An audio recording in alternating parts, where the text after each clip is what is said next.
endroit très exigeant, donc ça demande beaucoup d'investissement, beaucoup de temps et aussi des choix à faire avec la vie personnelle, enfin entre la vie personnelle et la vie donc pré-professionnelle disons. Et puis moralement c'est très dur, oui. Ouais, On a des mauvaises notes, ce genre de choses. ouais. Non, on peut le vivre tout à fait bien parce qu'après on peut aller, dans une faculté et c'est de toute manière très enrichissant quoi qu'on en dise et quoi qu'il se passe après.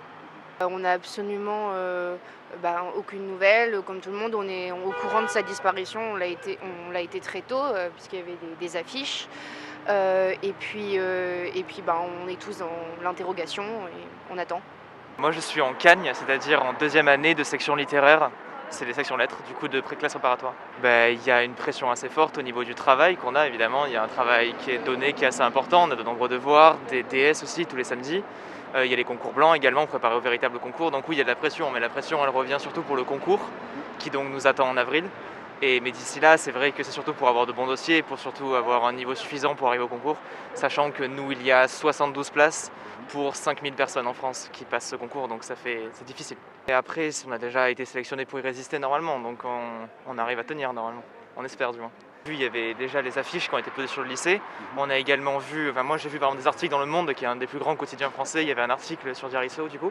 On a aussi eu nos délégués qui nous ont fait une communication, donc oui, on a été mis au courant et on espère qu'elle sera vite retrouvée et qu'elle va bien. Oui, on espère.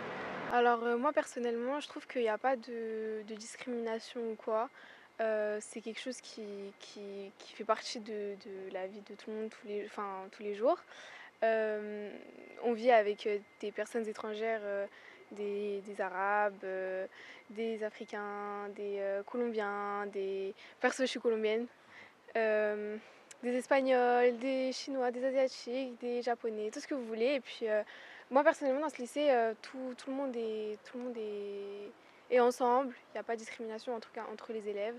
Après par rapport aux professeurs, je trouve qu'il n'y a pas non plus de discrimination, de racisme, de quoi que ce soit. Tout le monde s'aime entre nous. Pour moi, on est tous égaux et je trouve que les élèves étrangers, ils sont bien accueillis et comment dire, bien intégrés. Et je trouve que du coup, il n'y a pas de discrimination. On est tous égaux, étrangers ou pas étrangers. Pour moi, c'est la même chose. Je suis un élève en terminale STMG, gestion et finance. On a beaucoup de difficultés dans les études, notamment parce que on arrive souvent en retard et les retards sont pas souvent acceptés, donc forcément ça nous déstabilise tout le long de l'année. On doit éventuellement rattraper nos cours qui sont normales, mais les profs s'adaptent pas forcément à ça.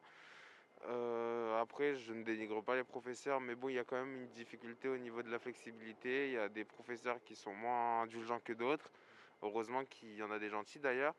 Et je pense que si ça serait bien pour nous, ça serait favorable pour nous de pouvoir nous alléger de temps en temps ou bien de comprendre qu'on n'a pas forcément qu'une seule matière dans l'année parce qu'on doit enchaîner plusieurs contrôles le même jour. Ça peut aller à 4 à 6 carrément si on a beaucoup d'heures de professeurs différents.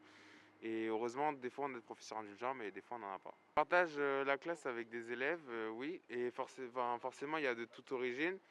Il y a des origines qui n'en acceptent pas d'autres de temps en temps, mais on ne va pas forcément le montrer et passer par-dessus. Moi, pour ma part, ce n'est pas mon cas, je m'adapte à tout le monde, mais il y a des élèves qui ont des difficultés, qui ont par exemple une xénophobie, c'est-à-dire qu'ils ont du mal à s'habituer aux autres. Et du coup, forcément, ça peut troubler le travail aussi, parce que c'est sur l'entraide, surtout quand on doit s'envoyer des devoirs, etc. Il y a surtout on doit sélectionner certains élèves pour ça.